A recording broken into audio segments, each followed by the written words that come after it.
Takže dobrý deň prajem. Vítajte pri dnešnom videu. Dneska by som vám chcel predstaviť tento motocykel. Je to motocykel Java CZ 150 z roku 1955.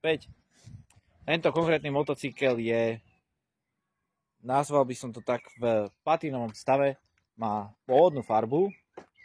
Niekde sú vidieť ešte na niektorých častiach tej motorky sú vidieť ešte pôvodné linky, napríklad tu alebo tu. Tento konkrétny motocykel sa predáva v stave nepojazdnom, nemá funkčné brzdy, má utrhnuté lanka, nemá kompletnú elektroinštaláciu, chýbajú nejaké detaily, ako napríklad, že chýba tachometer, ďalej na ňom chýbajú lanka, predné koleso je pravdepodobne nepôvodné.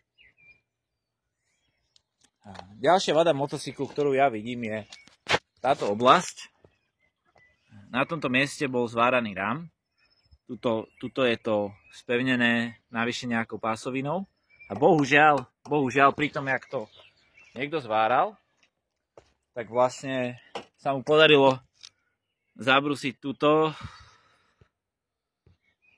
Tu sa mu podarilo zabrúsiť do výrobného čísla, takže tento motocykel nemá výrobné číslo na rame, má iba štítok.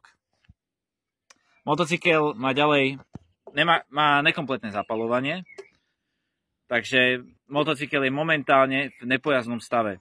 Ďalšia vec na tomto motocykli je, že nemá kompletný karburátor a telo karburátora je poškodené. To znamená, že k motorke bude dobré zohnať ďalší karburátor kompletný a bude treba spojazniť zapaľovanie a celkovú elektriku, aby motocykel sa dal naštartovať a jazdiť na ňom.